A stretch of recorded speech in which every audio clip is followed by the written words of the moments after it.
ಎಲ್ಲರಿಗೂ ನಮಸ್ಕಾರ. ಕರ್ನಾಟಕ ರಾಜ್ಯ ಮುಕ್ತ ವಿಶ್ವವಿದ್ಯಾಲಯ 3 ಹಂತದಲ್ಲಿ ಕೆಲಸ ಮಾಡ್ತಾ ಇದೆ. ಒಂದು ಹೆಡ್ ಕ್ವಾರ್ಟರ್ಸ್ ಮೈಸೂರಿನಲ್ಲಿದೆ, ರೀಜನಲ್ ಸೆಂಟರ್ಸ್ ಎಲ್ಲಾ ಡಿಸ್ಟ್ರಿಕ್ಟ್ಗಳಲ್ಲಿದೆ. ನಮ್ಮ ಕರ್ನಾಟಕ ರಾಜ್ಯ ಮುಕ್ತ ವಿಶ್ವವಿದ್ಯಾಲಯ ಏಕೈಕ ವಿಶ್ವವಿದ್ಯಾಲಯ ಇದು ದೂರ ಶಿಕ್ಷಣವನ್ನ ಕೊಡ್ತಾ ಇದೆ. ಮತ್ತು ನಮ್ಮ ವಿಶ್ವವಿದ್ಯಾಲಯದಲ್ಲಿ ಸ್ಟಡಿ ಸೆಂಟರ್ಸ್ 134 ಸ್ಟಡಿ ಸೆಂಟರ್ಸ್ಗಳಿವೆ. ಹೀಗಾಗಿ ನಮ್ಮ ವಿಶ್ವವಿದ್ಯಾಲಯದ ಎಲ್ಲಾ ಭಾಗಗಳಲ್ಲಿ, ಎಲ್ಲಾ ಡಿಸ್ಟ್ರಿಕ್ಟ್ಗಳಲ್ಲಿ ಅಲ್ಲಲ್ಲೇ ವಿದ್ಯಾರ್ಥಿಗಳ ಸಮಸ್ಯೆವನ್ನ ಪರಿಹಾರ ಮಾಡಲು ನಾವು ವಿದ್ಯಾರ್ಥಿಗಳ ಗ್ರೀವೆನ್ಸಸ್ ಅಲ್ಲೂ ಸಹ ಮಾಡಿದ್ದೆವು. ಮತ್ತು ಅಲ್ಲಿ ರೀಜನಲ್ ಡೈರೆಕ್ಟರ್ ಅವರು ಯಾವುದೇ ವಿದ್ಯಾರ್ಥಿಗಳ ಸಮಸ್ಯೆಯನ್ನು ರೀಜನಲ್ ಡೈರೆಕ್ಟರ್ಗೆ ಹೋದ್ರೆ ಅಲ್ಲಿ ಅವರ ಸಮಸ್ಯೆವನ್ನ ಸಾಲ್ವ್ ಮಾಡ್ತಾರೆ. ಪ್ರತಿಯೊಂದು ಜಿಲ್ಲೆಗೆ ಒಂದೊಂದು ರೀಜನಲ್ ಸೆಂಟರ್ ಅನ್ನು ಮಾಡಿದ್ದೆವು.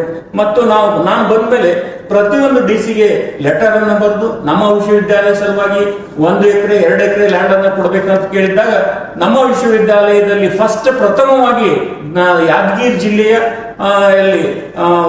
ನಮ್ಮ ಮಿನಿಸ್ಟರ್ ದರ್ಶನಾಪುರ್ ಸರ್ 2 ಎಕರೆ ನಮ್ಮ ವಿಶ್ವವಿದ್ಯಾಲಯಕ್ಕೆ ಲ್ಯಾಂಡ್ ಅನ್ನ ಕೊಟ್ಟಿದ್ದಾರೆ. ಅದರ ಜೊತೆಗೆ ಉಡುಪಿಯಲ್ಲಿ 1.5 ಎಕರೆ ಲ್ಯಾಂಡ್ ಅನ್ನ ಸ್ಯಾಂಕ್ಷನ್ ಆಗಿದೆ.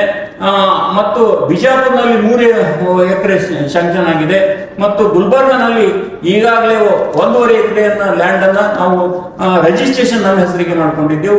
ಮತ್ತು ಗುಲ್ಬರ್ಗಾ ವಿಶ್ವವಿದ್ಯಾಲಯದಲ್ಲಿ ಸಹ ನಮ್ಮ ವಿಶ್ವವಿದ್ಯಾಲಯಕ್ಕೆ 1 ಎಕರೆ ಲ್ಯಾಂಡ್ ಅನ್ನ ಅವರು ಸಿಂಡಿಕೇಟ್ ನಲ್ಲಿ ಇಟ್ಟು ಕೊಡ್ತೀವಿ ಅಂತ ಹೇಳಿ ಸರ್ಕಾರಕ್ಕೆ ಬರೆದಿದ್ದಾರೆ.